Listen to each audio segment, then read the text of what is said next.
It's a fucking comedy club. It's like loud farting getting out of an elevator. Nothing funny can happen in here. Now I'm trapped in a room with this woman's fucking stink.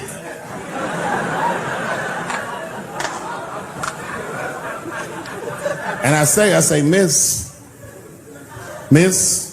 it is not your fault that you were raped, but it's not mine either. Ta-ta, bitch, like this. She storms out. Now the room is very uncomfortable, but I managed to get the crowd back, but I'm like, a little traumatized. Same show, there's a trans woman sitting in the audience.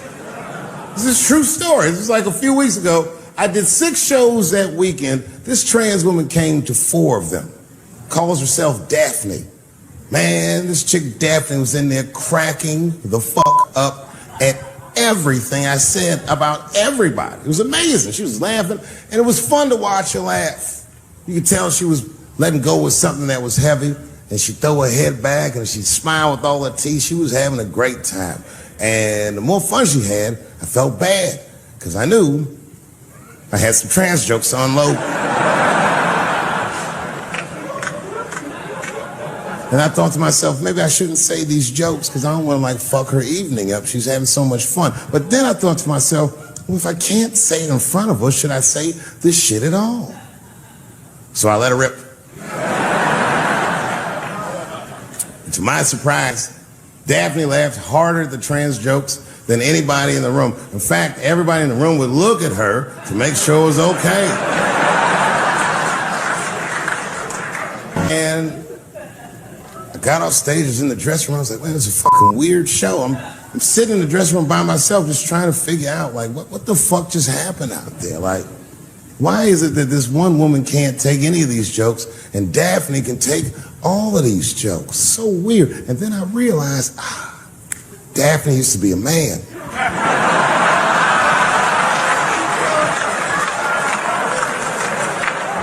So now I go out of the dressing room and you can see all the staff was there cleaning the club up. The audience had gone.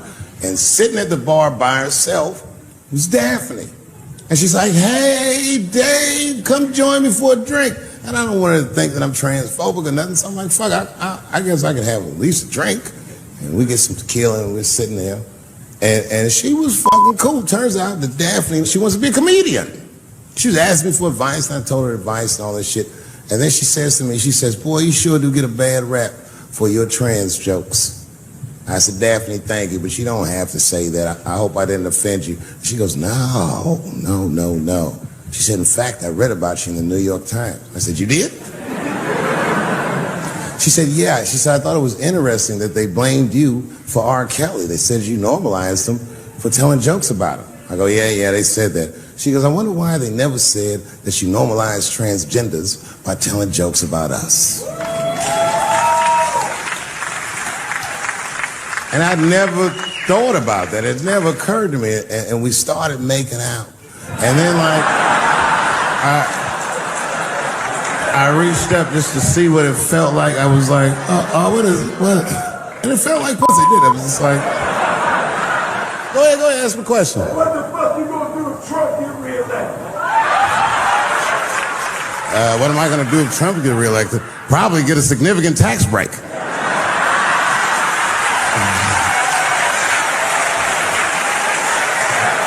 Hey, you wanna know why I don't even talk about Trump in my show? Because that motherfucker is not the hokey pokey. He is not what it's all about. There's millions of people that put him in power, and the ideas that he puts forth are not his own. He's singing poor white people's greatest hits. So why the fuck would I worry about him and not the other millions? Really, you know who I'm going to vote for next time if things keep going the way it's going is that gay dude. No, Mike Pence. It's a safe place where I could tell some jokes. And I find out that this comedian I know, Chris Tucker, who's in all those Rush Hour movies, I find out that Chris is in San Francisco too at some charity event. So I called him, I'm like, yo, I just saw you at some charity event. I said, I'm doing a show at the Punchline. Why don't you come by the club after your event? He's like, cool, Dave. I thought you was dead, nigga. I'll come by.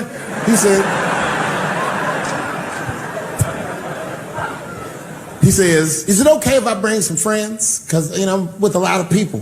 I go, man, you Chris Tucker. You can bring whoever the fuck you want. And then I show up to the club late that night. I walk into the dressing room, and sitting in the dressing room is Gavin Newsom, who at the time was the mayor of San Francisco, but now he's the governor of California.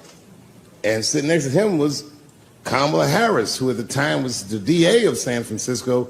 Now she's the senator from California that's front running on the Democratic ticket. And sitting next to her was Al Gore. It's fucking weird. And sitting next to Al Gore was the guys from Google, Sergey, and I don't know how to say these. All right. And it was Chris Tucker and Ben Jealous, who at the time was the president of the NAACP, who was all just at this big charity dinner, and Paul Mooney was drinking scotch. And we all was just in there. And, first I was a little uncomfortable when we started talking, and we all got along really well. At some point, Kamala Harris she says to me, she goes, a friend of mine is announcing his candidacy for president tomorrow. I went to college with him. I'm like, what? I go, Barack Obama? She goes, you've heard of him? I'm like, yo, I just read about this dude. And she goes, yo, yeah, blah, blah, blah, we talking. She goes, you know what? She says, let's call him on the phone. I said, what the fuck? And she picks the phone up and she dials and she's listening like this. And she goes, this is voicemail. And she gives me the phone. She goes, leave him a message. I didn't know what to say. I just said what you say to any black dude that's running for president. Stay low, running a zigzag pattern, this kind of shit.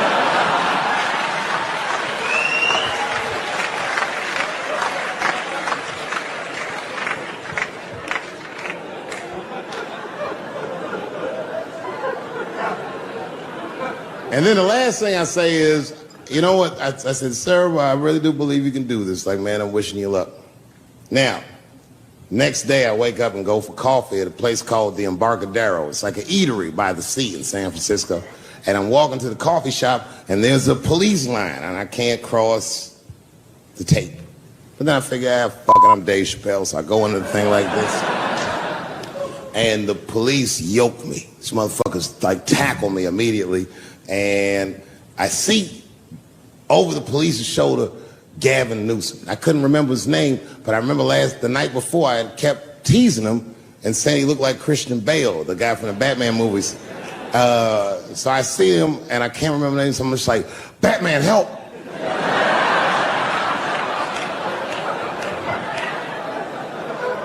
And he stops, he's like, Dave? And then the police see that the mayor knows me, so they all like, oh, sorry about that. And he's like, hey, back up, everybody. And he just picks me up. He's like, I'm really sorry about that. I'm like, I'm fine, don't worry about it. And he's like, listen, I'm here with Prince. Would you like to meet him? I'm like, I know Prince. That's my nigga. And we go around the corner, and it was Prince Charles, the Prince of England. I didn't know the protocol of meeting royalty. You're not supposed to touch him. I dapped him up like a nigga. My nigga. Ah! Hugging him and shit like this, dapping him up. Like this. And that nigga was cool too. I was like, that's really fucking weird. And then I was just out there in the upside down, not having no TV show, trying to figure life out. And the election was going on in the background. And this guy, Barack Obama, was picking up steam. This motherfucker was killing it. And I had a chance to go to the last debate on the Democratic ticket, and I went. It's me and Chris Tucker sitting in Myrtle Beach, South Carolina. It's the last three candidates. It was Barack Obama, John Edwards, and Hillary Clinton. Now, Obama's a lot taller than Edwards and Clinton, and he had the center podium. And at one point, they're all on stage, and they start fussing, and Obama goes, look, none of us are perfect, like this. And his hands was like this, and there was light shining behind his head, and the other two candidates was looking up at the nigga, and I was sitting in the audience like, this nigga looks like Jesus.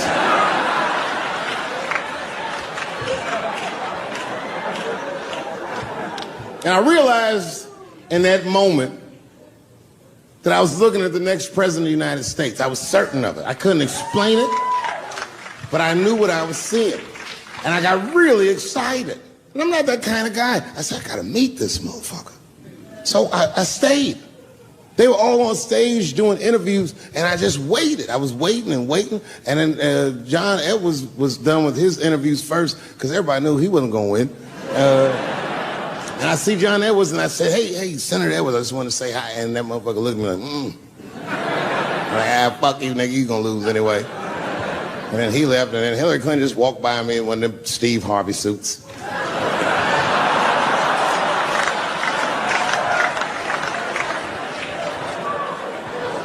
But Obama was taking forever.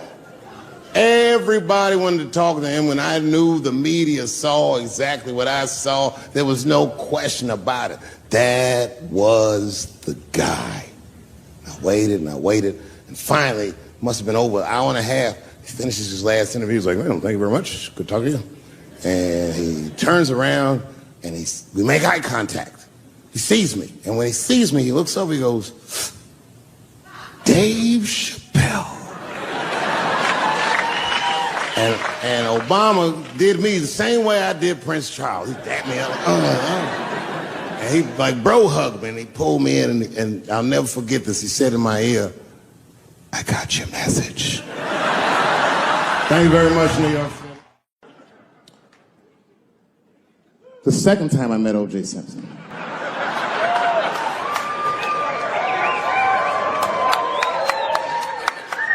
Was right after the trial of the century. There I was, now a young man of probably 23. O.J. Simpson was the most famous or infamous face on planet Earth. I was in a restaurant in Beverly Hills with my agents. I wasn't alone in the restaurant, but I was alone. I was the only black person in the restaurant. And in the 90s, that felt very uncomfortable. Now I tend to enjoy it at this age.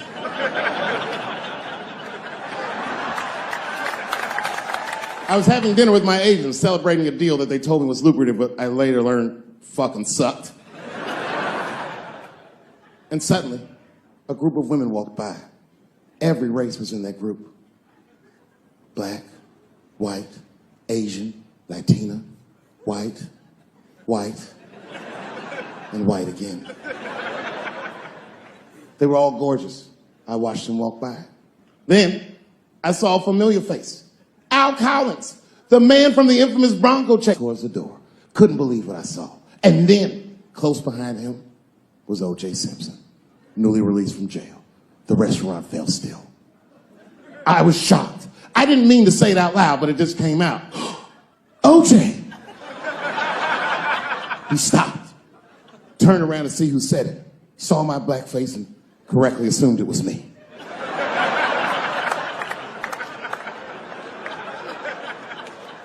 I was sitting in the corner of the booth. He leaned over all the white people I was having dinner with and shook my hand. How are you, young man? He looked in my eyes, and I could see in his eyes that he didn't remember meeting me the first time. And then he walked away. And I looked back at my agents, and all of them had nothing short of disgust on their faces. And the only one with the courage to voice their disgust was a woman named Sharon, who used to represent me. How could you, she said. How could you shake hands with that murderer? I said, Sharon, with all due respect, that murderer ran for over 11,000 yards.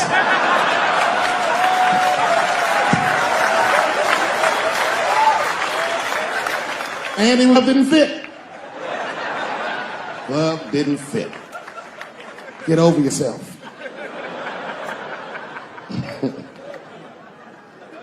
Some people can't do that. Some people just can't get over themselves. Gay people have a hard time doing that recently. Here we go. Here comes the deep water. No, recently I've noticed that. I noticed that with that Manny Pacquiao controversy. Yeah, no, it was now in the gay community's defense. Manny Pacquiao said some outlandish shit about gay people. Very, very not nice things that I won't repeat, but there was biblical verses and some analogies to animals. Wasn't a good look. Nike took his shoes immediately, which I thought was a little harsh. A little harsh. You know what I mean? Because he's, just because he's Asian. You know what I mean? Fuck, you gonna take shoes off Asian dude to appease a gay dude. You know what I mean? No? You don't know what I mean. But Asian people kind of know what I mean. No? No Asians in the front? No? No, this is what I mean. Okay, look. Okay, you're an Asian dude. No, I say this with no disrespect. But we're all Americans, right? And we can agree that America has a huge body count all over the world, but nowhere more than Asia. Literally, if you look at history, recently, we have bombed the masculinity out of an entire continent. We dropped 2 atomic bombs on fucking Japan, and they've been drawing Hello Kitty and shit ever since. There's a lot of lady boys in the wake of our bombs. And I know these things because my wife is Asian. She's Filipino. All right, well, okay, so that explains it. Now you know why you see me at all those Filipino events. I'm not there picking up pussy, I'm dropping some off.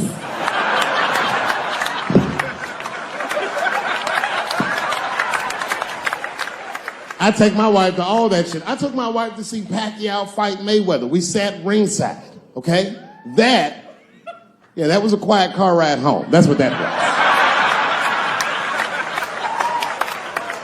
But if you know what's popping in the Philippines, you know that they got a whole generation of kids in the Philippines growing up without their mothers. Yes. A lot of women in the Philippines go to the Arabian Peninsula, they come to the United back home, which is still one of the #1 staples in the Philippines economy. Money that their expats send back to the Philippines. The men, on the other hand, are left rearing children, twiddling their thumbs, waiting on their wives' checks. These men have been fucking emasculated. And then suddenly, a boxer rises from amongst them and reinstates their manhood with his motherfucking fist. This is not the guy you're supposed to ask, what do you think of homosexuals? He's not your champ. Shit. That's why I don't have a sneaker deal, because if you say something that people don't like, they'll take your fucking shoes off. Road ahead. They've got the longest mental gap to bridge. That's all I'm saying. Because, you know, whenever I see one of them T's on the street, I don't mind them, but I'll be like, man, I miss Bruce. I'm sorry, guys. I'm 42. I remember Bruce Jenner. Before the Kardashians, before all that, this motherfucker was a white American superhero. It was amazing. He was beating Africans at track and field. We'd never seen anything like it. He was on my cereal box growing up. You know how much of that cereal I ate, nigga? I didn't know he was gonna do that.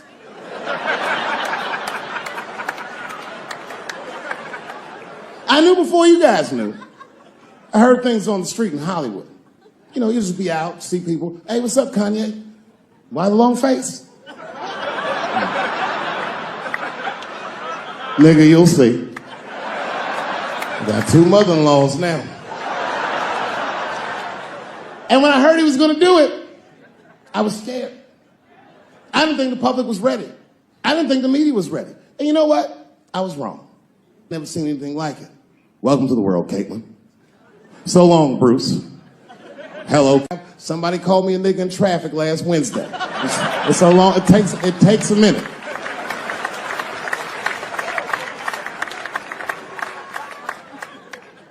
My wife's friend, Stuart, told me that. My wife has a lot of gay friends. Stuart's their leader.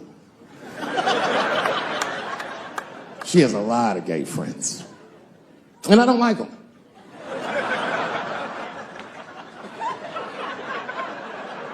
Not because they're gay, I'm just judging them on the merits of their character. They're just not nice dudes. They're fucking rude house guests. They're sitting on my couch, giggling with my wife, eating my motherfucking macaroons. And I come in, they act like the party's over. Hey, Stuart, what's going on? This guy talks to me the way a cat would speak if a cat could talk. Hi, David.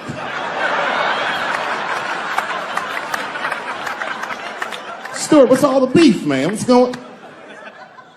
He always wants to have some kind of gay political argument. The last one was about a petition in federal court to take the words husband and wife out of the law. I said, well, why would you want those words out the law? He said, because it discriminates against same-sex couples. I was like, niggas, please save me the semantics. Just trust me, take your chips and get the fuck out of the casino. You're about to side, talk that over amongst yourselves, and whichever one of you is gayer, that's the wife.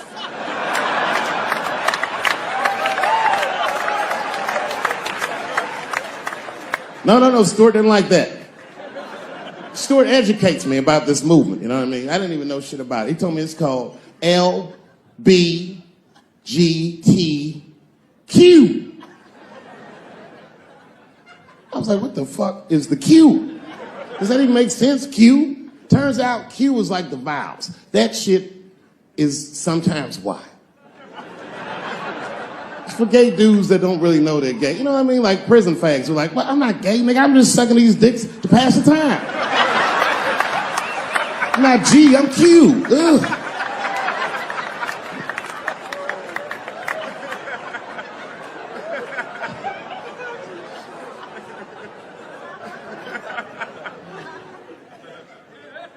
I think, okay, again, of all those letters, the T has the toughest road ahead.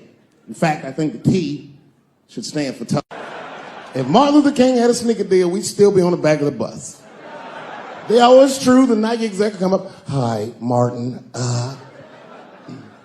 we need you to tone down the talk of civil rights and blacks being humans. It's upsetting our southern distributors. But I don't understand. I thought that's why I had a sneaker deal in the first place.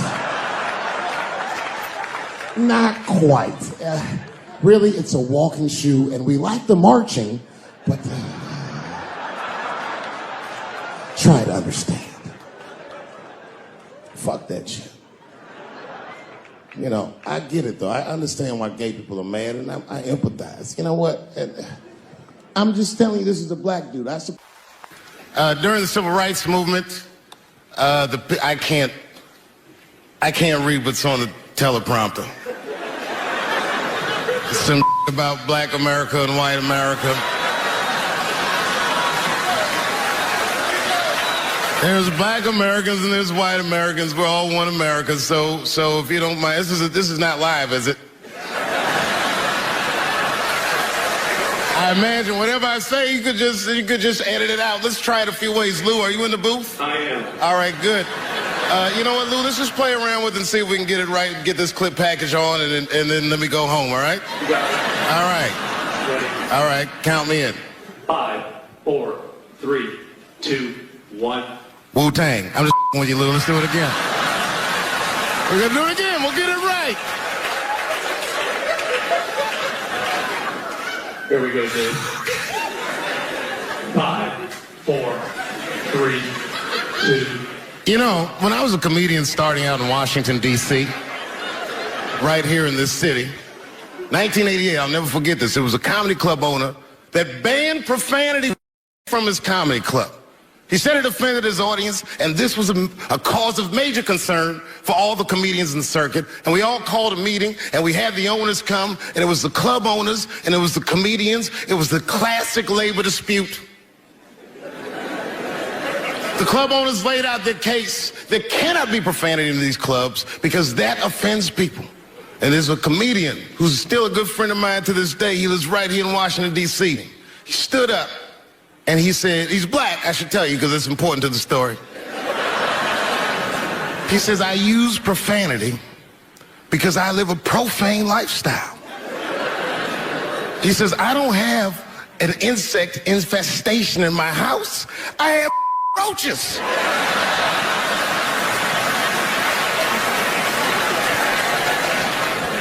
My favorite comedians are like musicians, and the audience is their instrument.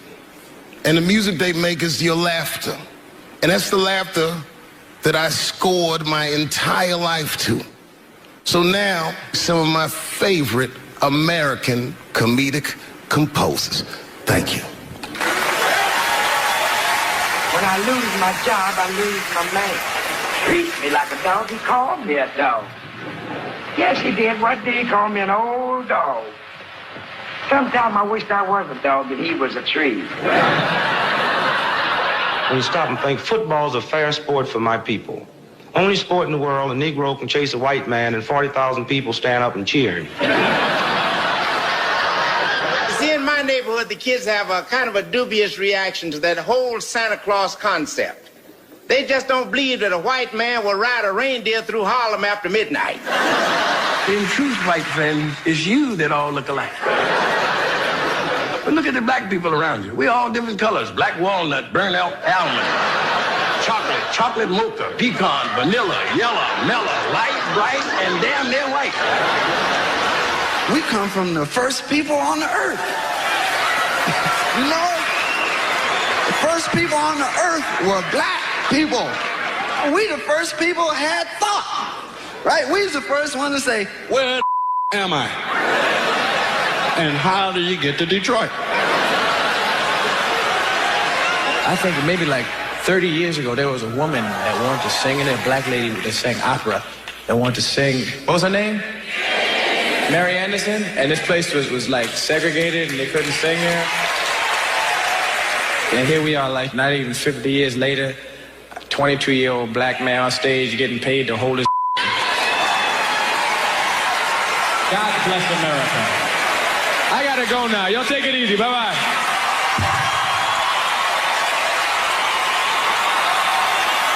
Janelle Monáe, Will Smith, Common, Gladys Knight, and John Legend when we continue. Yeah, man. You ladies are right.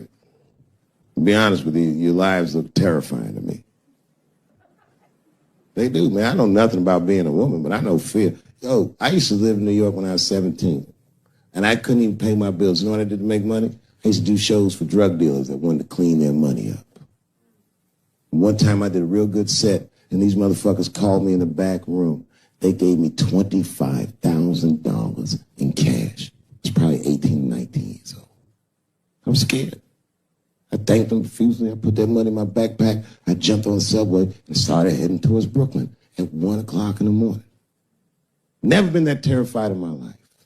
Because I never in my life had something that somebody else would want.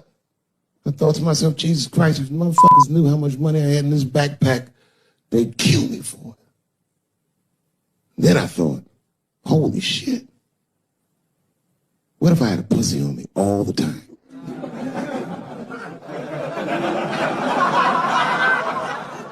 That's what women are dealing with. I'm gonna tell you right now. It's real talk. If them same drug dealers gave me a pussy and said, put this in your backpack and take it to Brooklyn, I'd be like, nigga, I can't accept this.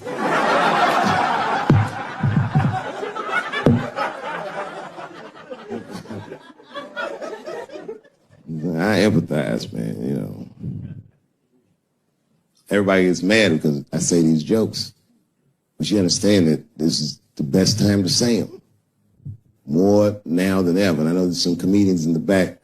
Motherfucker, you have a responsibility to speak recklessly. Otherwise. New York Times said that Louis C.K. jizzed on his own stomach. You know, I've busted a lot of nuts in my day. None of them were newsworthy. Shit was really gross, because they didn't just say it like I said it. They didn't just say jizz on the stomach. They said it in that fucking Pulitzer Prize winning style that the New York Times has. It was very descriptive, like, you know what I mean? Louis C.K.'s semen shot out like a volcano of misogyny, slowly drizzling down like lava, covering his freckled penis as it slowly dripped to a fiery crown of red hair. Jesus Christ, I'm trying to eat some huevos rancheros and these niggas is...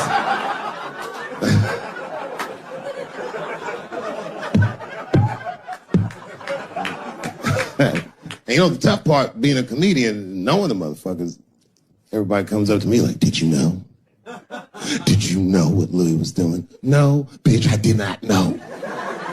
The fuck you think we talk about at the comedy club? Hey, nigga, how was the weekend? Great, man. I was just jerking off in faces and coming on my own stomach, having a good time. You know how this business is. No, I didn't know. They act like we sit around like Grease. Tell me more, tell me more. Then she put up a fight. Dun, dun, dun, dun, dun, dun, dun, dun, dun, dun. Sorry, I don't know the choreography, but you get the point. You get the point. She was intense. But Louis was like the turning point. I mean, you know, all these allegations are terrible. Louis was the only... I shouldn't say this, but fuck it. His allegation was the only one that made me, like, laugh. If you think about it. Because all his friends is reading it, and he's jerking off, and he's surprising people. He's surprising me.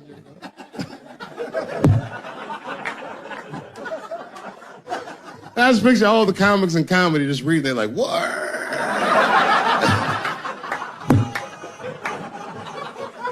It's terrible. I know it's terrible. I'm sorry, ladies. You're right. You are right.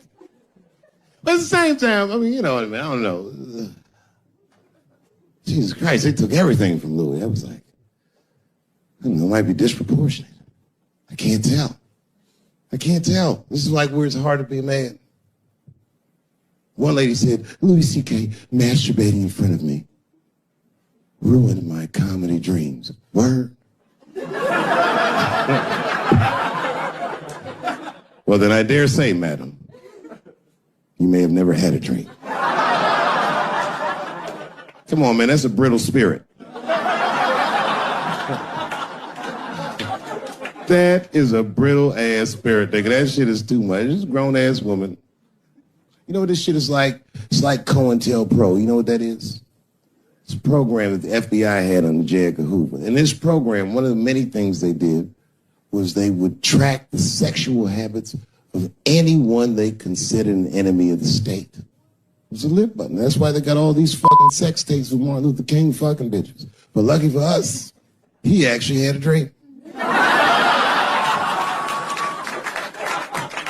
You think if Louis C.K. jerked off in front of Dr. King, he'd be like, I can't continue this movement. I'm sorry, but the freedom of black people must be stopped. I didn't know this nigga was gonna pull his dick out and jerk off like this. I just thought we were gonna get a couple of drinks and chill. Show business is just harder than that. Them women sounding like, I hate to say it, y'all, they sound weak. I know it sounds fucked up, I'm not supposed to say that, but one of these ladies was like, Louis C.K. was masturbating while I was on the phone with him. Bitch, you don't know how to hang up a phone?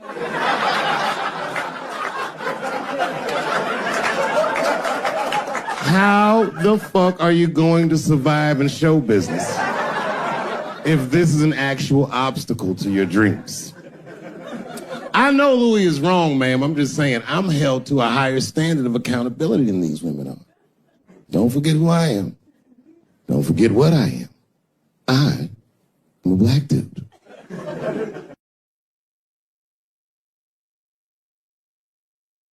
I am not saying that to say that trans women aren't women. I am just saying that those pussies that they got, you know what I mean? I'm not saying it's not pussy, but that's like beyond pussy or impossible pussy. You know what I mean? It tastes like pussy, but that's not quite what it is it? It's not blood, that's beet juice.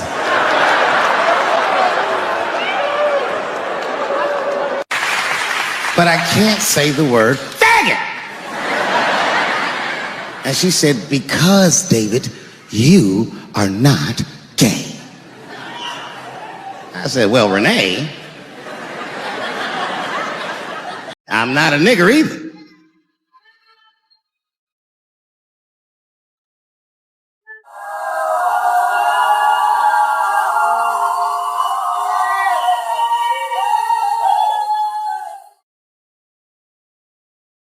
But you see, what I didn't realize at the time and what Kevin had to learn the hard way is we were breaking an unwritten and unspoken rule of show business. And if I say it, you'll know that I'm telling you the truth. The rule is that no matter what you do in your artistic expression, you are never, ever allowed to upset the alphabet people. You know who I mean. Those people that took 20% of the alphabet for themselves.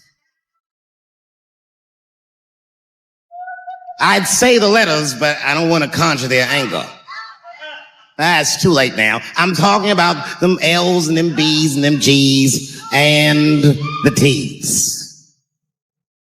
People be surprised. I have friends, all kinds of letters. Everybody loves me and I love everybody.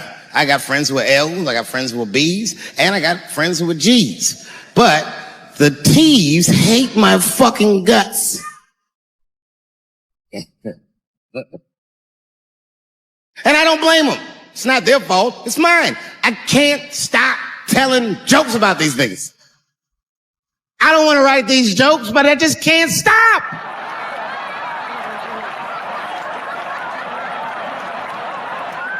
You know, you hear all those letters together all the time. LBGT, LBGT. And you think it's just one big movement. It's not.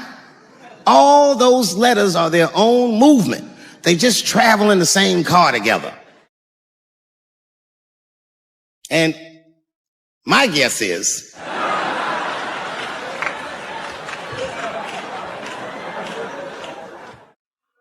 what is this, high school? This nigga probably got a babysitter or something. Go and answer your phone, nigga. Just get that shit out of here. I'm in the middle of something important. Wouldn't it be funny if we made fun of him? He's like, and he went outside like, hello? Mama's dead. Oh no! Mama's dead.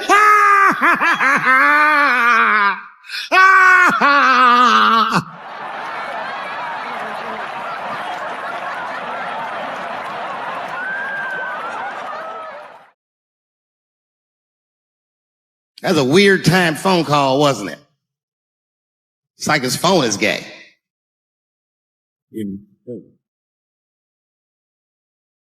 But motherfuckers are just taking it too far. I don't know why or how everybody got this goddamn sensitive. You know who hates me the most? The transgender community. Yo, yeah, these motherfuckers. I mean, I didn't realize how bad it was. These motherfuckers, I was really mad about that last Netflix special.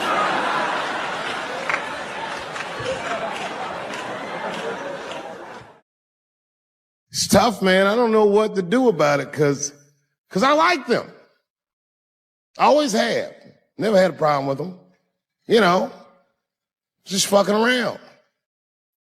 As a matter of fact, I think I make fun of everybody. And I mean, as a group of people, they have to admit, it's kind of fucking hilarious, man. I'm sorry, bro. It's like, I've never seen somebody in such a hilarious predicament not have a sense of humor about it. They're born feeling like there's something other than they're born as, and that's kind of funny, you know, like, it's funny if it's not happening to you. It's like that white black bitch that's in the news all the time. Rachel Dolezal. She's a white woman, but then she dressed up like a nigga and shot her way up to the very top of blackness. And I always wanted to meet her just so I could understand. I just wanted to like have dinner with her so I could just look in her eyes and call her a nigger to her face. The fuck is that bitch talking about? I identify black. That is trans talk, lady. Stop biting. Stop biting. There's a big difference between her and a trans. The difference between her and a trans is I believe transgenders. I don't understand them either, but I know they mean what they say. Them niggas cut their dicks off. That's all the proof I need. I've never seen somebody just throw their dick away. Don't need it.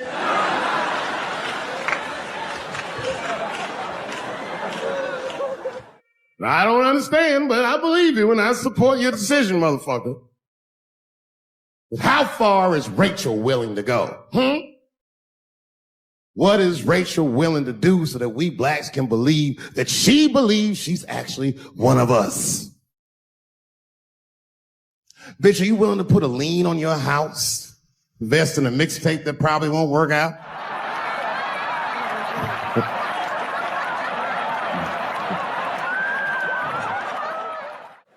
She didn't even change her name. Didn't even change her name. Her name is Rachel. I can't believe in that name. If you want my support, you're gonna have to change your name to the blackest shit I've ever heard. But you're gonna have to change your name to Draymond Green. I don't know a blacker name than that. That shit is black on paper. If you type Draymond Green into Airbnb, that shit will log off automatically.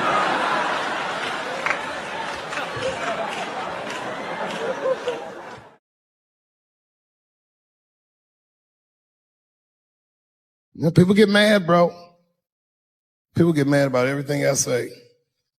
I was doing a show. I was in Portland, Oregon.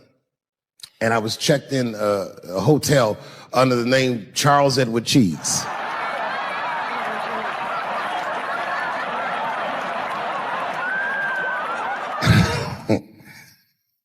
I came back and there was a note. It was like a letter on my desk. It was addressed to Mr. Cheese. So obviously I'm going to assume that whoever wrote this letter must be an intimate friend of mine. This is not some kind of name that a person would just guess. But then I open the letter and it turns out I don't know this person at all. It's a fan letter. You know, I'm not even used to the idea that I have fans, but I'm grateful for it. And even though I'm grateful for fans, I don't read those letters. It'd be nice if I did, but realistically, it's like, what am I, Santa Claus, nigga? I don't have time for this. Like, got shit I want to do. I'm trying to chill. Read all these dreams and wishes from strangers. But I read it. I'd already opened it. So I just read the whole letter. And you know what, man? Whoever wrote this letter truly loves me. I mean, they were really fucking nice in the letter. And then they described to me what it was like to come to the show, how excited they were, how much fun they were having. And then they said that when I got to my jokes about transgenders, that they were, quote, devastated. Because it turns out that whoever wrote the letter was transgender. Now, I'm going to be real for a second. You got to understand, I never feel bad about anything I say up here.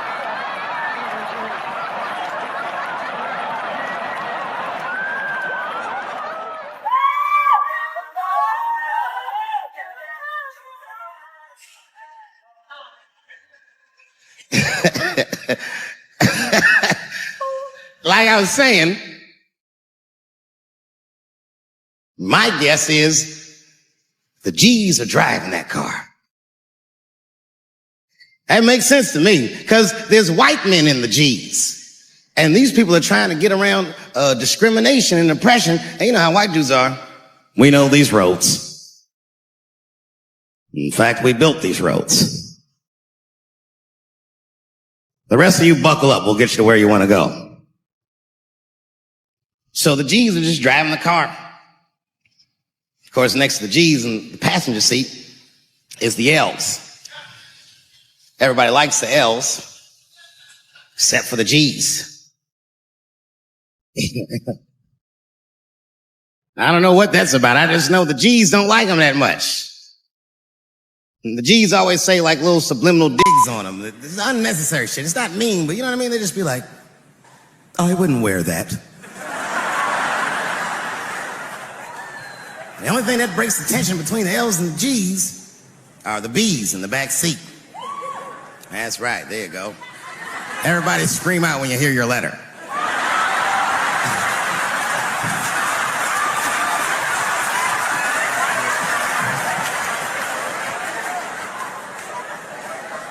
If it's one thing that the L's and the G's agree on, is that the B's are fucking gross.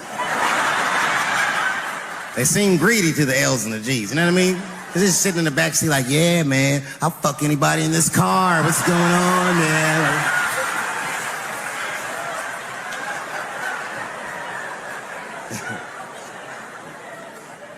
And sitting next to the bees, all the way in the back seat by themselves, looking out the window. That's the tease. Everybody in the car respects the tease, but everyone also resents the tease. It's not the tease fault, but everyone in the car just feels like the tease are making the trip take longer.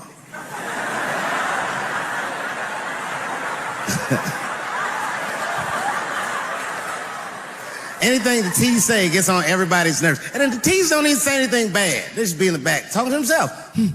I'm hot. Shut up. Shut the fuck up, okay? Just roll the window down, you bitch. I don't know what you... What? Just said I was hot. Could you pull over at the next exit? I need to use the restroom. There is not a restroom for you for 4 states, nigga. Will you just shut the fuck up so we can get where we're going?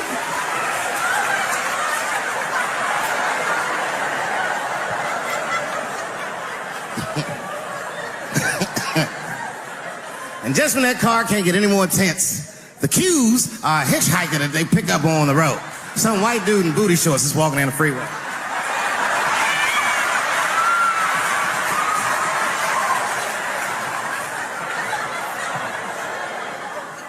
The G's see him. That guy might be one of us. Hey, are you okay? You need some help? And he come over there with them booty shorts leaning on the window. Hey, what's going on, fellas? Lady? Whatever pronoun makes you feel comfortable in the back.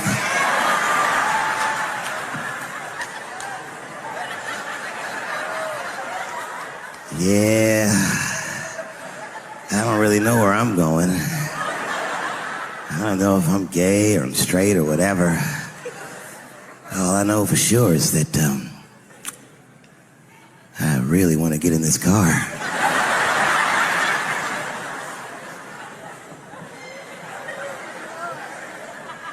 And they make him get in and sit in between the B's and the T's. I feel bad for T's, but they're so confusing. And it's not all my fault. I feel like they need to take some responsibility for my jokes. Because I didn't come up with this idea on my own. This idea that a person can be born in the wrong body. But they have to admit, that's a fucking hilarious predicament. It's really fucking funny. If it happened to me, you'd laugh, wouldn't you? That wouldn't be funny if it happened to me? I think it would be. What if it did? What if I was Chinese, but born in this nigga body? That's not funny.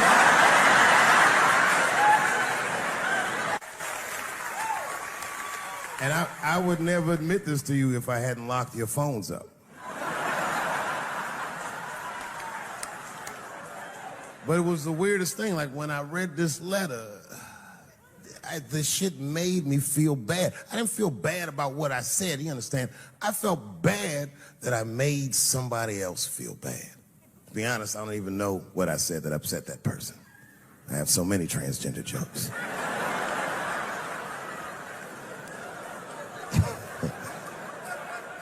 But I feel like it was probably this joke I'm about to tell you right now.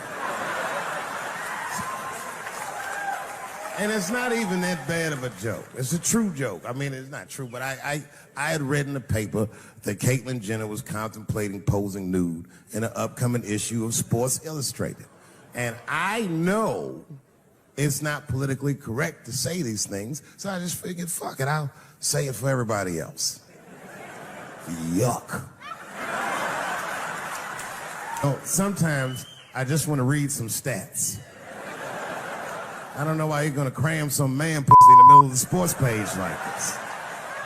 I just didn't think that was the place for it. But I wasn't saying anything like Caitlyn Jenner's a bad person. I'm not mad at her for doing it. Not even mad at Sports Illustrated. If I'm mad at somebody, I'm probably just mad at myself. You understand? Because deep down, I know that I am not strong enough to not look at those pictures.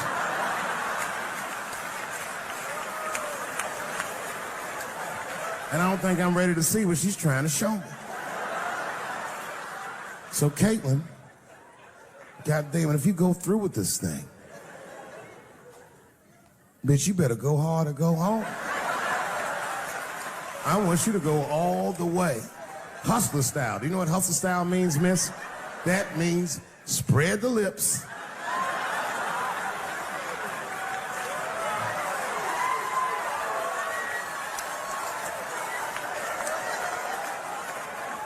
I hope she spreads her lips and there's an itty bitty dick inside. Ah! The show is behind the curtains.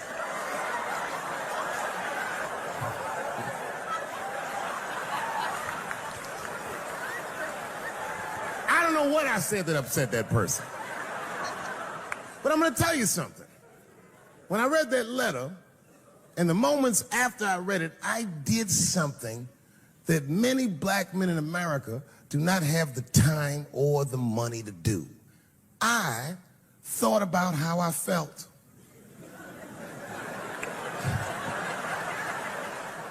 I asked myself a very basic question that I don't think I ever directly contemplated. I said, man, Dave, if you're writing all these jokes, do you have a problem with transgender people? And the answer is absolutely not. The fuck do you guys think I am? I don't understand all the choices that people make. But I do understand that life is hard and that those types of choices do not disqualify you from a life with dignity and happiness and safety in it.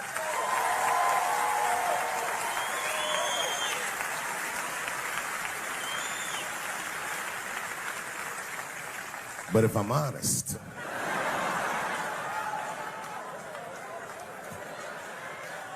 my problem has never been with transgender people. My problem is transgender people. I just feel like these things should not be discussed in front of the blacks. It's fucking insulting, all this talk about how these people feel inside. Since when has America given a fuck how any of us feel inside?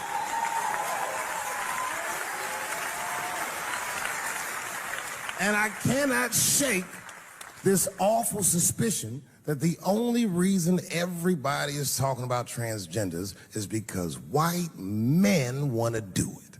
That's right. I just said that. If it was just women that felt that way, or black dudes and Mexican dudes being like, hey, y'all, we feel like girls inside, they'd be like, shut up, nigger. No one asked you how you felt. Come on, everybody, we have strawberries to pick. It reeks of white privilege. You never asked yourself why it was easier for Bruce Jenner to change his gender than it was for Cassius Clay to change his fucking name?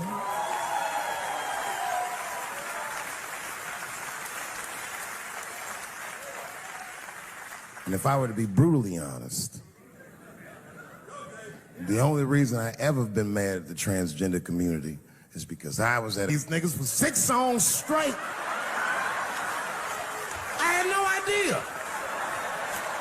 And then the lights came up and I saw them knuckles. I said, oh no! And everybody was laughing at me. Hi, world star. I said, why didn't you say anything? And then I heard that sultry voice. I didn't say anything, Dave Chappelle, because I was having a wonderful time. And I wasn't sure how you'd feel about it. I said, you knew how I'd feel. And she said, I'm going home. I don't want any trouble from you. I said, home, it's only 2 songs left. I mean, we might as well finish the night. And we ended up having breakfast together. Oh, grow up, that doesn't make me gay. I just titty fucked her. His titties are as real as any titties in L.A. It's 2 o'clock in the morning. I was just borrowing a little friction from a stranger. Whoops. Although Dave Chappelle, the black American, he was a little jealous. I was like, how the fuck are transgender people beating black people in the discrimination Olympics? If the police shot half as many transgenders as they did niggas last year, it'd be a fuck.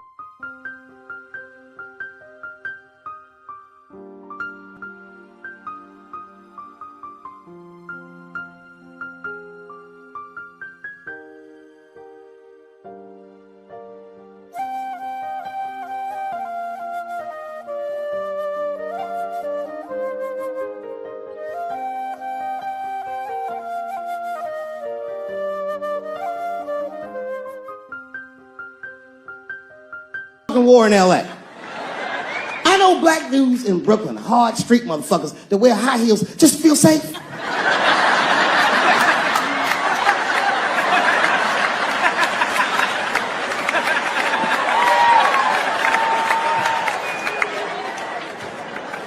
Transgenders are gangsters. I used to do business with a transgender in Hollywood. Man, everybody would be scared of her in the boardroom. She'd walk in there, newly minted woman, high heels, purse. Wouldn't say anything to us, just walk around the conference table looking mean as shit.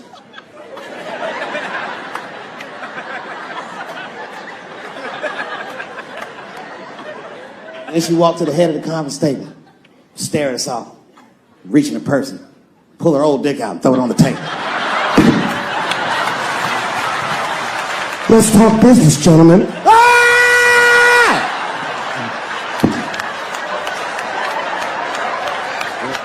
Shit is scary as fuck. If your best friend pitched that to you, you'd be horrified. Yo, nigga, let's go to the hospital and cut our dicks off and make pussies out of them shits. What? Can't we just get matching jackets or tattoos or something? Sure, that's what you want to do? There's only one way to find out, nigga. Wu-Tang, bow, bow. Let's go to the club and trick niggas into fucking us, yeah.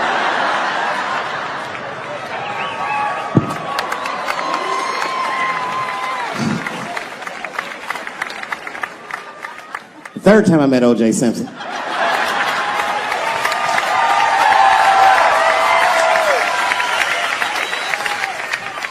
Third time I met O.J. Simpson, I was doing great in life. I just finished the second season of Chappelle Show. Man, those were good days.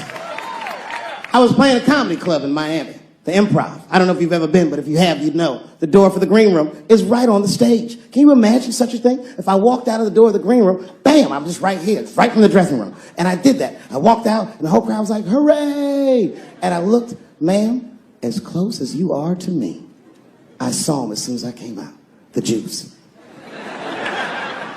And I saw recognition in his eyes, and it filled me with pride that he knew who I was. I didn't acknowledge his presence because it was a white audience, and I didn't want to start a panic. But I did my show. Show went great. I said, good night, everyone. They all said, yay! And I didn't say nothing to OJ, but I just gave him a signal, let him know I knew he was there. And I walked into the green room, and OJ was already in there. I was like, how the fuck is this possible? I was scared. And then my friends came in, and we all started talking. We sat down on the couch, and I'm just telling you what I saw with my own eyes. You can believe me or not believe me. But in my experience, O.J. Simpson, one of the nicest men I'd ever met. He was nice to me. He was nice to my friends. The conversation was filled with warmth and levity, humor, and wisdom. We talked for 90 minutes, and then suddenly the Juice said, you know what? I've got to be going. But it's good to see you again, and I'm glad things went so well. I said, thanks, Juice. And my friend said, yeah, goodbye, Mr. Juice. They're new to the game. He said, no, thank you for your hospitality. Good night, guys. And we said, good night. And he just walked out of the room. And as soon as the door closed, we all looked at each other like, Every cent of that $12,000 ticket done it. That's fantastic. Well, it's a pleasure to be here at the Illuminati bake sale or wherever this thing is that I'm at. I gotta tell you, I was nervous. Hey, how you doing? You know, it's funny when you see a black person in a room like that, and you're like, oh, she owns BET.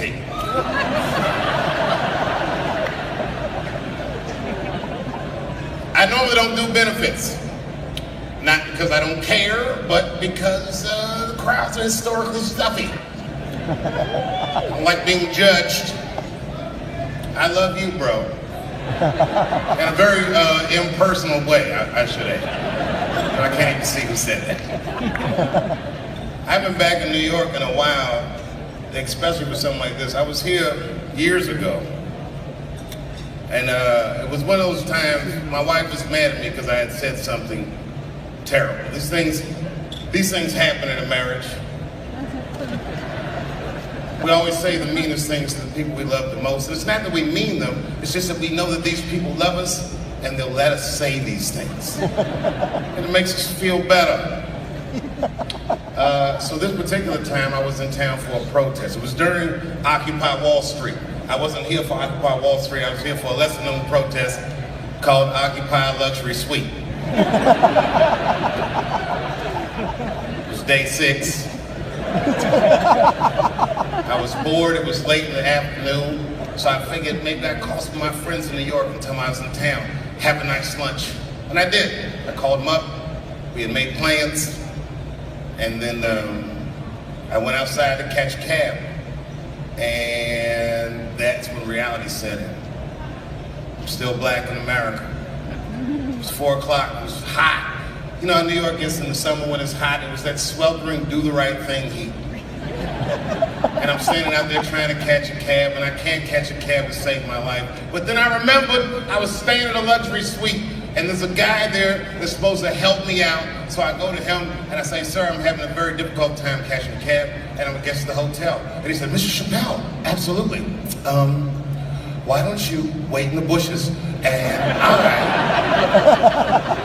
we'll get a cab for you. And I said, that's a great idea. So I hide in the bushes, and I'm waiting for this guy to catch a cab, and it's taking him a long time too. And while I'm waiting, I see a homeless guy. I'm assuming he's homeless. He looked disheveled, and he was digging in the trash, but very deliberately, not an idle sifting. This guy was on a mission. He was digging in the trash real hard, and I was staring at him, not in a judgmental way. I was just looking at him like, damn, this guy's really digging in the trash. And as I said it was as if he heard me. And he looked directly at me while I was hiding in the bushes. And then he started walking directly towards me. And as he got closer, I could see that he recognized me. I could see him put my name together. Oh, not Chris. And as he got closer, on his face I saw hope and desperation. When he got real close, I couldn't take it anymore. It was too intimate. I screamed at him. I jumped out of the bushes. I said, don't come any closer. And he said, I just need some. I said, don't even finish that sentence. Get away from me. You stink. You stink, I said. And he looked at me and I saw fury in his eyes. And then I saw hurt. And then I saw resignation, like he remembered something. And then his eyes just drifted slowly down to his own tattered shoes. And instantly, when I saw that, I felt so much better. Just then my cab came and I jumped in my cab. I went uptown to a restaurant called Italy. It was fantastic. I highly recommend it. They serve huge portions. I couldn't even finish my lunch. And they comped my lunch. And then I was uptown, so I figured I'd do some shopping. And I did some shopping uptown. And then there I was at Columbus Circle, trying to catch a cab downtown. And again, racism reared its ugly head. I couldn't catch a cab downtown. And then I remembered, holy shit, I have $5 grand in cash on me. So I went across the street to Central Park South, and I caught a horse and buggy all the way from Central Park South back downtown to the village. It was beautiful. By this time, the sun was setting, and there was that orangish, purplish glow in the sky, and I had a blanket over my lap, concealing an erection that I had for absolutely no reason. It turned out to be a wonderful day. Then I got back to the hotel, and I guess who was across the street? The same homeless guy that I had seen earlier. And to be honest with you, the sight of him disgusted me. I ran to the hotel door, and the only thing that stopped me was I saw my own reflection in the glass. There I was, spaghetti sauce on my face from my expensive lunch, arms filled with shopping bags, and I must have Medusa'd myself because I stood there for a very long time. And then, the story's going nowhere, but the guy that helped me earlier saw me and he said, Mr. Chappelle, are you okay? Do you need some help with your bags? And I said, no, I don't. I need you to just keep an eye on me because I have to go across the street and take care of something. And I ran across the street to that homeless guy that I'd seen earlier. And as soon as he saw me, he was mad. He said, I said, look, man, I'm sorry. That's why I came over here. I just wanted to let you know that it was wrong for me to say that. To be honest with you, I couldn't even smell you when I said it. I didn't know that you stunk, but you do stink now that I'm close. And I just wanted to let you know that I was wrong and I'm sorry. And his eyes softened. Now I couldn't see any anger or anything. Matter of fact, I couldn't even read his expression. He just looked at me for a long time. It made me very uncomfortable. They said, you know, deep down, I think I'm around this area. Because I was hoping that I would run into you. I was gonna punch you in the stomach.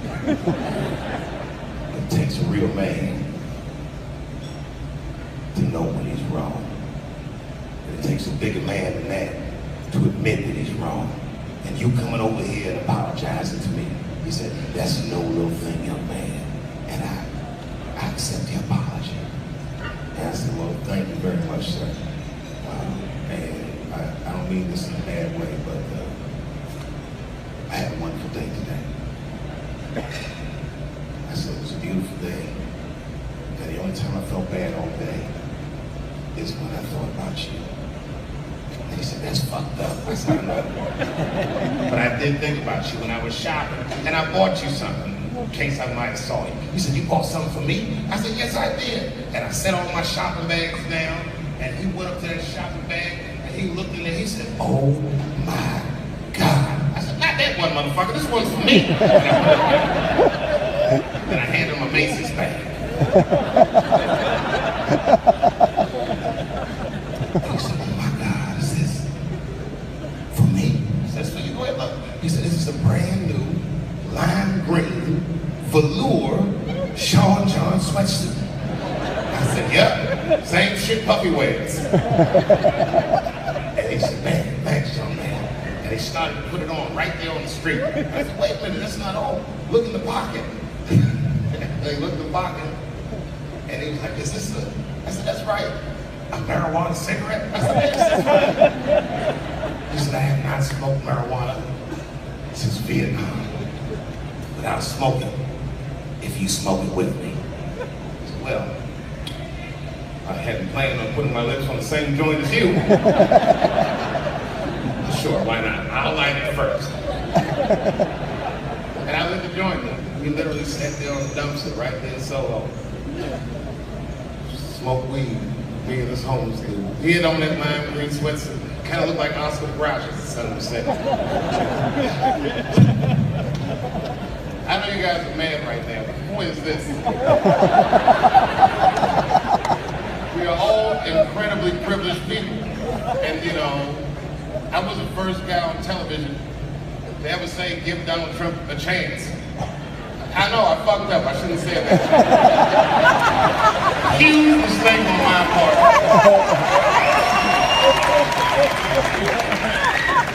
It's going worse than I ever dreamed it would go. It really is going bad. I think he's in trouble. I think, like, I'm worried about his well-being as a dude. He doesn't seem like he's... The guy held a press conference where he asked the media to stop finding shit out. He said, no. I don't think that's gonna work. You ever see that press conference? You don't know how scary the things that I see in my briefings are. I don't think you're supposed to tell us that, sir. Tell us that shit is scary. Who does that? Even as a parent, do you do that? So the kids say, hey, little man, look, I'm 3 months behind on the rent, and I'm worried this month. I don't know if it's gonna work out. Go to school and have a productive day.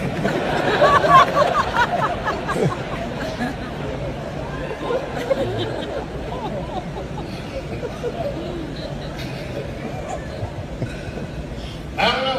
Maybe the last few more months. Every day when you wake up, you never know who's going to be next. Donald Trump. He's exciting like you thought a black president would have been. He's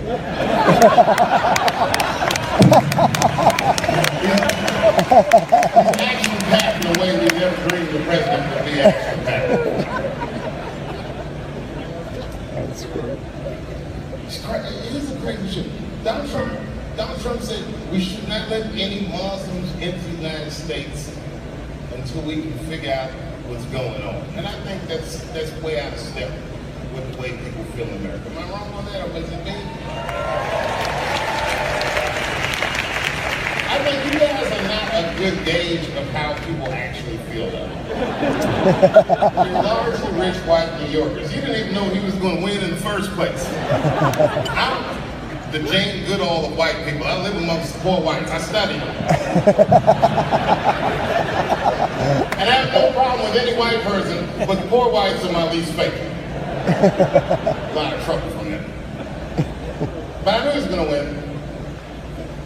And I just felt like he was out of step. Like, I feel like most Americans believe that we respect each other's beliefs, whether we share those beliefs or not. I know I feel like that. Even out there in Ohio, it's like that. I respect everybody's beliefs, except for whatever Amish people believe. I can't stand seeing them.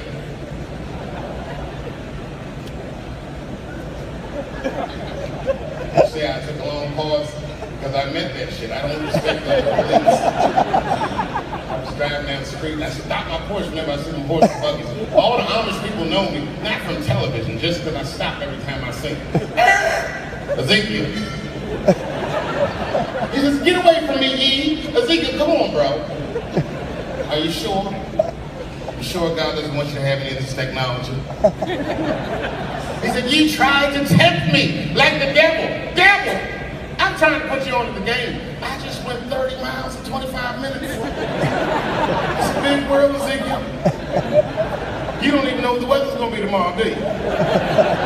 You don't even know there's a valuable Pokemon on your shoulder. Blink, ta, ta.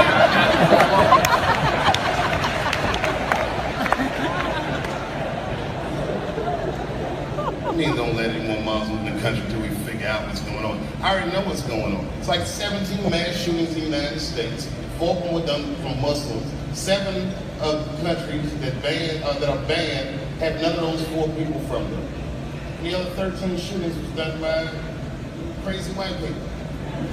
And you don't see us banning white people from benefits to keep the rest of the audience safe. Not only is it wrong, it would be catastrophic to the Robin Hood Foundation's bottom line. There were no white people here, we'd only raise $300, maybe $400 tonight. That's we all need each other. Is he going to get impeached? Trump? No, I don't want that enthusiastic correct. I want somebody, I know there's a guy in this room somewhere that's like, yes, he is fake. And I'm like, yes, he is.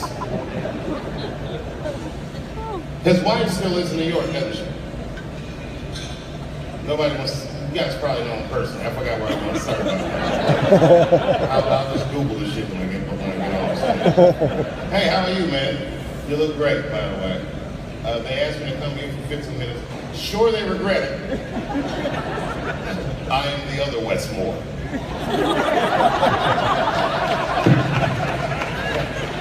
I read that. The other Westmore. I know Westmore's in here somewhere. Congratulations, West. Every time I see you, I'm impressed beyond my wildest dreams. Never met Wes personally, but I'm definitely impressed. You know, because I know Wes. Is that you? Hey, man, it's very good to meet you.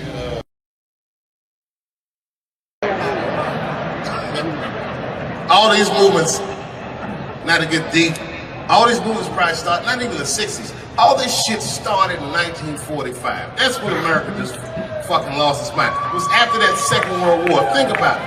Because black Americans went off and fought in the war. They went to Europe. They made more money than they ever made in America. They might even got their dick sucked by white women. And then they came back to the United States and they looked around and they said, you know what? I don't like the way I'm being treated around here. But it wasn't just black dudes. At the same time, all the women in America went into the workforce because all the men were gone. That's when you see that old poster in the 40s with that dyke like, we can do it. That's where that's from. And these women made money, and then the dudes came back home and started telling these women what to do, and they were like, yo, I'm not feeling you, nigga. At the same time, the CIA started experimenting with a drug in San Francisco. Back then, nobody knew about it, called LSD.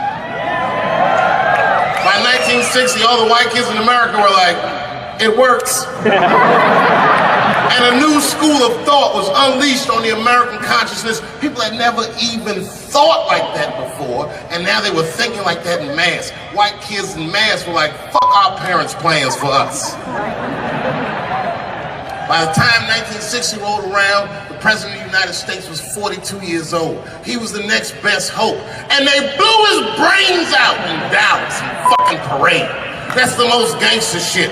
There were 8 major assassinations in the 60s. Kennedy, X, King, Everett. And then by the 70s, the white youth culture and the Black Panthers and the black youth culture started to merge. And you started to see Timothy Leary meeting Eldridge Cleaver in Africa, not Oakland. And that was the beginning of the 70s, one of the most turbulent decades this nation has ever seen.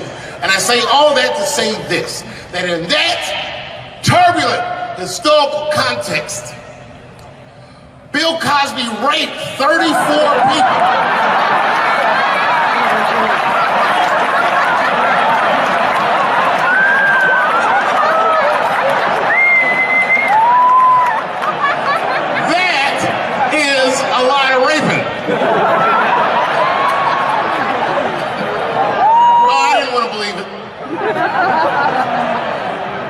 Every time I turned on the TV, I saw another old woman describing one of these antique rapes.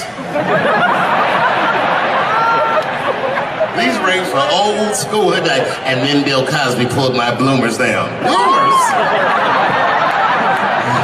I saw him peering through me through a large cloud of vagina hair. Vagina hair? I've seen that in years.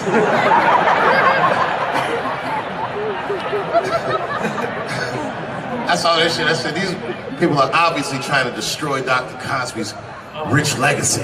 Right? 34 allegations later, I was still like, man, they probably only raped 13 or 14 of those people.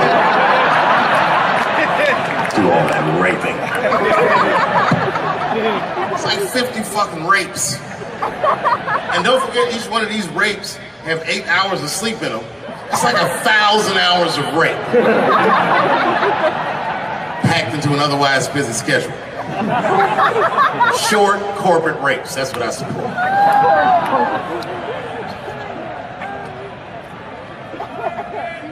Why would they sleep? That's what I don't understand. Why Bill Cosby making all these girls sleep? Like, look, man, I'm not even as famous as Bill Cosby was, but I know 20 girls I could call right now and be like, yo, come to my place for a drink, and I'm gonna put something in it, and you're gonna fall asleep, and I'm gonna fuck you while you're sleeping. And they'd be like, cool, nigga, cool. What time you want me to come over?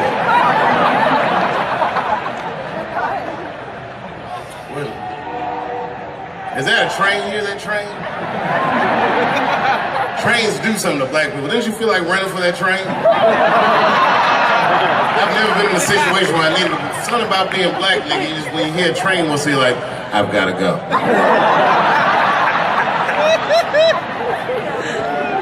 Just wanna run away. No, man, for real, it's not comfortable like it used to be. I don't know how transgender people beat black people in the discrimination Olympics. If the cops shot this many trannies, you'd be like, it's a goddamn conspiracy. Right.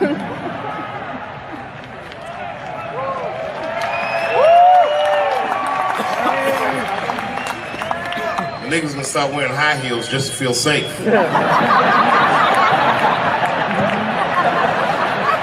Problem, officer? Was my bag and purse on match? Is there a problem?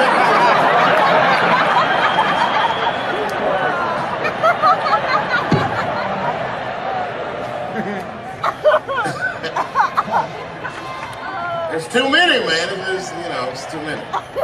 There was one good one in California where the lady got beat up in traffic. You see that shit on YouTube? Yeah. And they beat the shit out of her. You watch the tape, you be like, well, what did she do? Turns out she didn't even do anything. But the good news is the city of LA decided that the court should award her $1.5 million for pain and suffering. Which, if you know anything about money, is as much Marcos Maidana made to fight Floyd Mayweather the second time. It's pretty good considering this woman never trained a day in her life. You can see it in the tape. She didn't come to fight. She took too many shots. She covered her gut, punched her face. She just wasn't doing it right.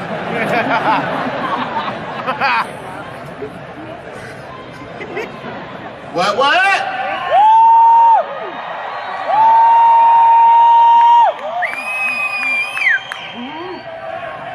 You know what's funny about being in San Francisco? First of all, the city's not even gay anymore. Gay people can't afford to live there.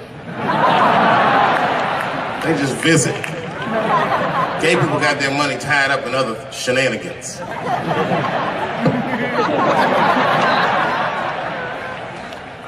Where you from, bro? Where? Canada? Well, all right, you can get off the watch list. You know, America has a racial hot seat, which belongs to black Americans, but I know you sat in it for a while. I can honestly say Arabs and Mexicans sat in that seat. And we, the black Americans, would like to thank you both for your sacrifice and your struggle. Everybody goes through something, but at least I can leave my backpack someplace. If you leave your backpack, you got 20 minutes to find that shit before they send a robot to blow your luggage up. Don't you remember San Francisco when that motherfucking tiger jumped out of the cage and bit those people up? And San Francisco is so gay, the whole city blamed the tiger. No, they blamed the victims. They didn't even say shit about the tiger. They said these people were teasing that tiger. That's irrelevant. Tigers should not be able to jump out of the cage and kill people at the zoo. They said that that tiger chased one of his victims 400 yards. Listen, you know how fucking fast you have to run to outrun a tiger for 400 yards? Nigga probably woke up in the hospital with an NFL recruiter standing over his bed. You did good, son. You did very good. I know this isn't a good time, but I'm with the Cincinnati Bengals. Complete coincidence. I think we can tie something in and do something really big with you. One of the guys the tiger bit was Mexican, and the other two were Arabs. I said, who trained this tiger? Homeland Security, like everybody? I gave that tiger some beans. You smell those beans? You can smell that. Go get them. Here's some curry.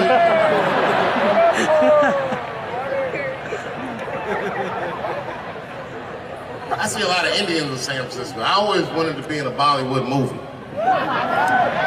Because Bollywood movies are deep, but at the end of the movie, no matter what kind of movie it is, there's always a dance number to make you feel better when you go home. Even if it's Precious. At the end of the movie, Precious would just jump out of the coffin. I don't have AIDS.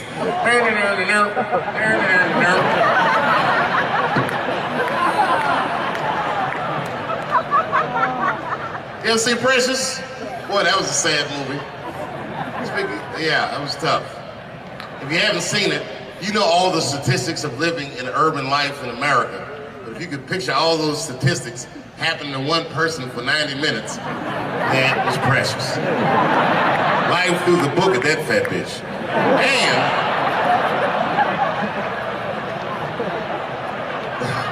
And the music haunted me. Because the music was like, you know, like, I don't know, break beats or something.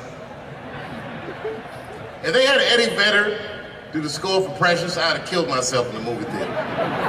They had some of that, like, smashing pumpkins. Precious was morbidly obese.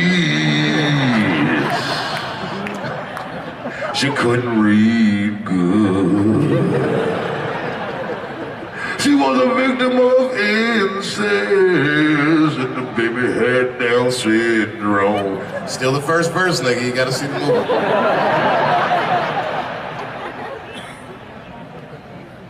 She caught AIDS at the end.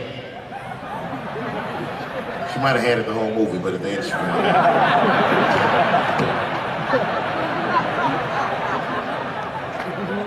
That's one way to lose weight. you know? It's a fucking movie. Precious is a fictitious character. I'm sorry. It's a fucked up movie. It was a fucked up movie.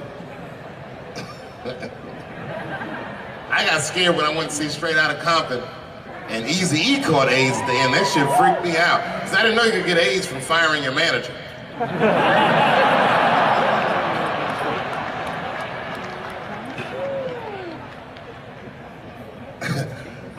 You didn't see Straight Outta Compton? Eazy-E caught AIDS in the last 10 minutes of the movie. He just started, you good, nigga? You all right? Yeah, I'm good. Who catches AIDS like that?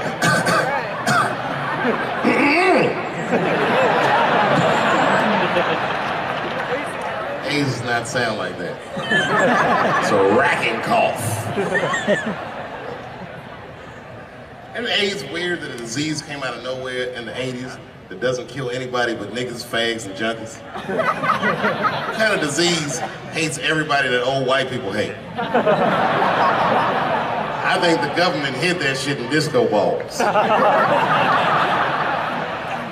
Only fun people get AIDS. You never see that guy? I think I'm gonna stay home and read a book. That nigga never say, I think I'm gonna just go stay home and cook for myself.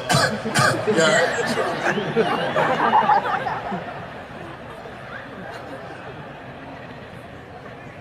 Remember when Donald Sterling made that tape? Said all those bad things about black people? That tape was fucked up. But that goes to show everybody, if you get old and white and racist in America, whatever you do, don't tell your black girlfriend about that shit, because that's who made the tape. She taped everything. The tape was embarrassing. He was like, stop bringing these black guys to my games. We were all listening like, well, how you gonna have a game without us? There'll be a lot of bounce passes and layups in that shit. And then it turned out the black guy he was speaking of was none other than Magic Johnson, NBA legend and billionaire. Unfucking believable. Didn't even mention the fact that he had AIDS, which is the first thing I would say to my girlfriend. This guy must be very racist if AIDS is the footnote.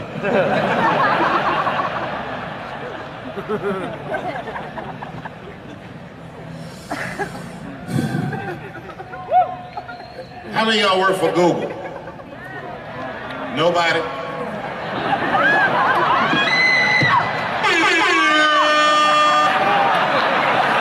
Thanks, Fuse. That air horn always pushes the joke through. You ever do something regular, but if you do it with the air horn, it sounds better. Like once I pulled my dick out at a New Year's Eve party. Real traumatic experience. I'd been drinking. It's really fucked up. I had to make all new friends. I did it on the 10 count. The motherfucker was like, 6, 5. And I was saying to myself, what if I pulled my dick out? They said 3, and then I looked down and said, oh no, it's out!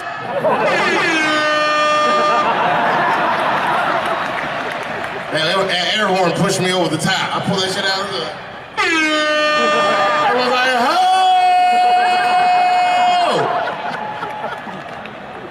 Man, when that nigga pulled his dick out, that really set the party off.